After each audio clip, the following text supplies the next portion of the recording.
Hey yo, what's good? It's your boy Nano coming to you live from my kitchen. You know what it is. How's everybody doing? Hope you guys are doing great. I'm doing great.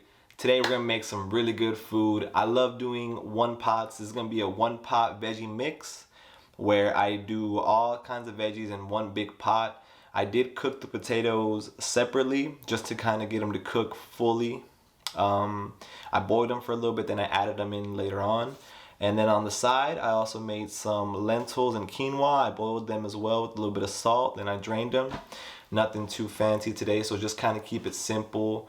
There's gonna be a lot of flavors though. I only added salt to the veggies, but there's so many vegetables in there that, I mean, is impacted with flavors. It's just a big, beautiful pot of veggies.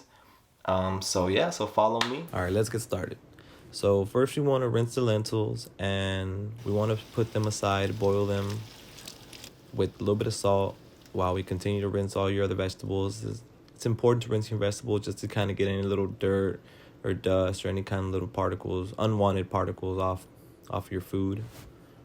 So you just give everything a nice little rinse. And then I'm going to cut up 3 potatoes and I'm going to boil them separately. So while I rinsed everything, I put some water to boil. It should be heating up now. By the time I finish cutting these up, it should come to a boil. I'm going to cut them up into small chunks and add it in. Just give them a nice little chop. They don't have to be too perfect, the pieces, just roughly about the same length. Now I'm going to mince up 1 clove of garlic, give it a fine little mince. Always keep your knife on your board and watch those fingers. Mince it up. I'm going to cut up 1 bell pepper. I like to cut it up long ways first, just to get some long pieces, and then I'll kind of bring everything together and then I'll cut it up. I like to use the back of my knife to kind of help bring everything together. Then I'll just chop them up into nice big, not nice big chunks, but good little chunks.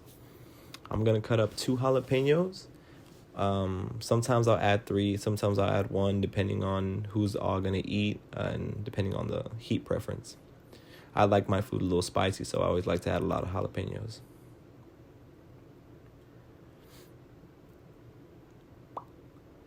Little cubes. I'm a big fan of peppers, so I'm also going to incorporate a poblano pepper. It adds a really nice flavor. It's not on the spicy side, but it does add a rich flavor to it. I like to save my onion for last just because, you know, get the waterworks coming. So I'm going to chop up 1 onion. And don't forget your lentils. They've been boiling for a while now, so go ahead and check on them after about 15 minutes. Rinse some quinoa and add it in there. So chop up your onions, chop up your green beans into thirds. I mean, nothing too crazy. You want to chop up your mushrooms. Again, this is preference. You can chop them up into smaller pieces or bigger chunks, depending on what you prefer. Cut up 1 green squash into nice, good sized pieces, not too thick, not too small. Cut up 1 zucchini.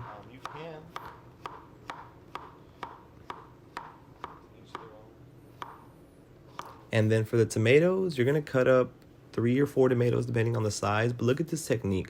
So I slice them down one way, and then I turn them over and I slice them down another way. And this gives you a whole bunch of rows, so that whenever you just go down with a knife, you get these perfect, beautiful little pieces. You don't have to spend too long cutting up tomatoes. A little technique I learned a long time ago, and I hope it helps you. I did the same thing with the jalapenos. Just kind of cut them down long ways. Not all the way to the bottom though, and then when you lay them down, you're going to cut them up. So you're going to mince up some cilantro, just a nice big handful. I like to add a lot of cilantro. It adds so much flavor to the meals, so I use a good amount. You're going to break down 1 head of cauliflower. Sometimes you can use a knife or you can use your hands. I like to just kind of use a knife to cut up the big chunks, and then I break them down by hand into smaller chunks with my hand. Breaking down 2 crowns of cauliflower. I mean, 2 crowns of broccoli. Same thing, cut them up and then break them down by hand. So I'm adding to a pot on medium heat 2 tablespoons of oil. Once that's heated up for about a minute, I add in the garlic, the onion, the bell, and the peppers. Mix everything up. You want to wait about 4 or 5 minutes, depending on how you like your peppers and onions caramelized. If you like them really caramelized, you probably want to wait a little more. I personally like them just not too hard, not too soft. So after about 5 minutes of stirring occasionally the peppers, the onions, and all that, I want to add in the mushrooms. I'm going to cook that for about another 3 minutes or so. After about 2-3 minutes, you're going to add in the green beans. You're going to cook those for about another 2-3 minutes. And then after that, you're going to add in the cilantro, the tomato, the zucchini, and the squash. Mix everything well together. You're going to stir that thing up. After about 5 minutes of that, you're going to add in the cauliflower. Mix it all together. With the cauliflower, I like to add the seasoning. I'm at about 2 or 3 tablespoons of salt, depending on your preference and taste, while you just continue to stir it. After about a few more minutes, you're going to add in the broccoli and the potatoes. Stir everything together. Just keep stirring, keep stirring. And then you're going to let that all cook together for about another 5 minutes while you stir occasionally. And that's it. Your veggies are done. And there you go. The final product. We have some quinoa lentils as the base, our vegetables, and I like to top mine off with a little bit of avocado, just to really get them flavors in there.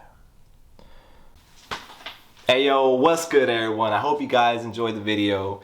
If you did, please tune in next time to see what next recipe comes about. Peace.